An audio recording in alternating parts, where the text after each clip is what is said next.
Hello, girls. Hope you all are well today.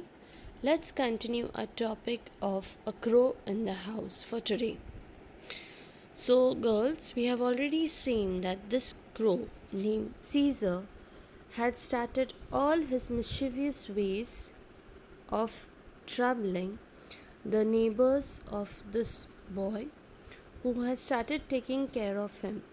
And with that, along with that, he has also started troubling the pets in the house because since they were in the cage, for example, the hornbill Harold, he was in the cage, so he used to sit on top of the cage and he used to tease and trouble him.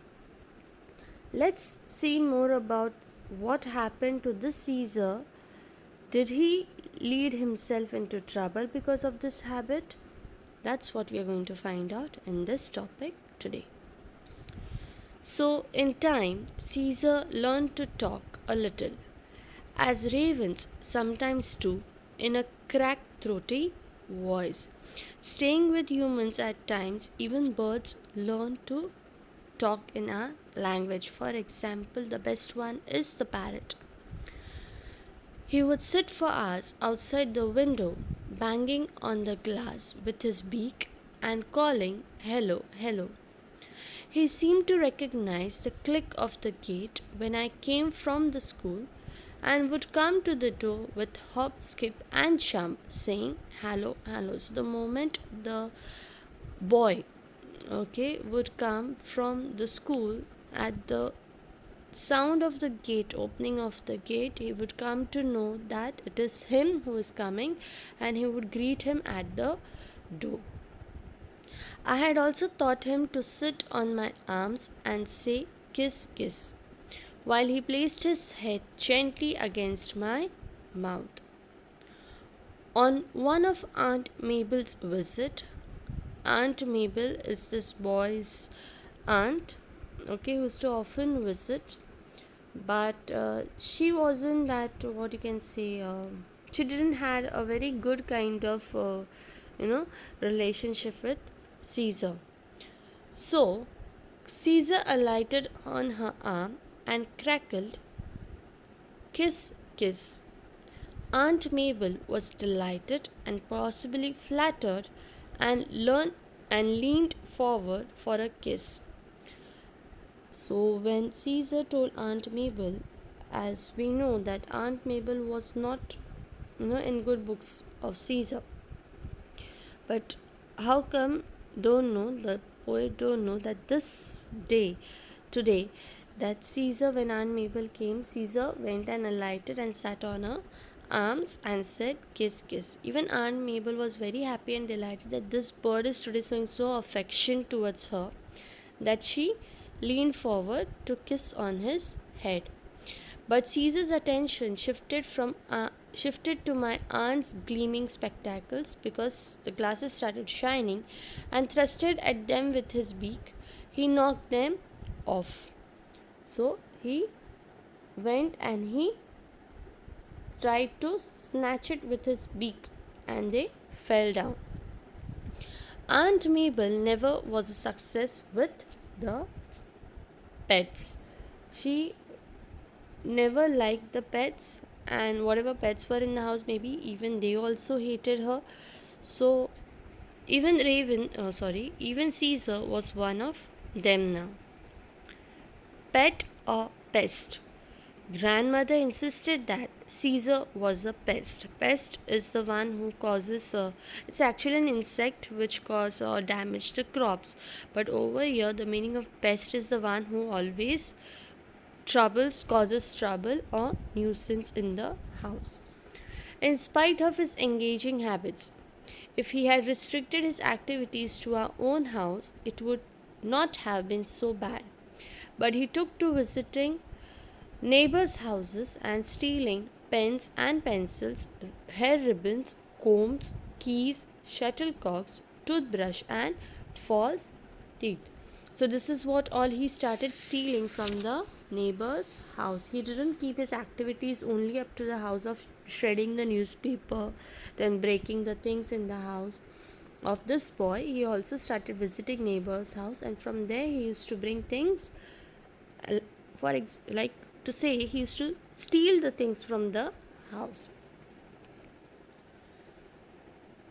He was specially fond of toothbrushes and made a collection of them on top of my cupboard in my room.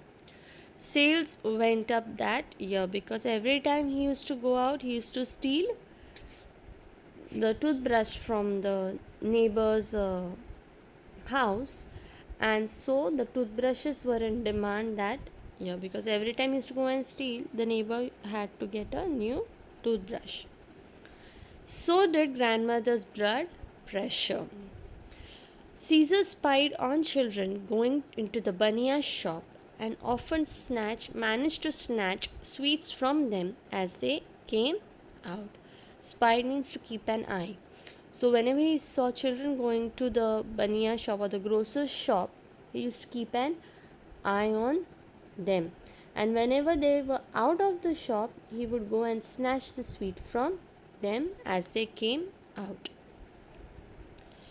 Clothes peg fascinated him.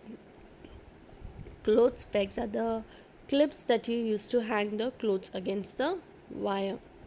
Neighbors would return from bazaar to find their washing lying in the mud and no sign of the pegs. These two found their way on top of my cupboard. So whatever he used to snatch and steal, that used to come and lie on the boy's cupboard. It was Caesar's gardening activities that finally led to disaster. He was helping himself to a neighbor's beans when a stick was flung at him, breaking his leg. So it was Caesar.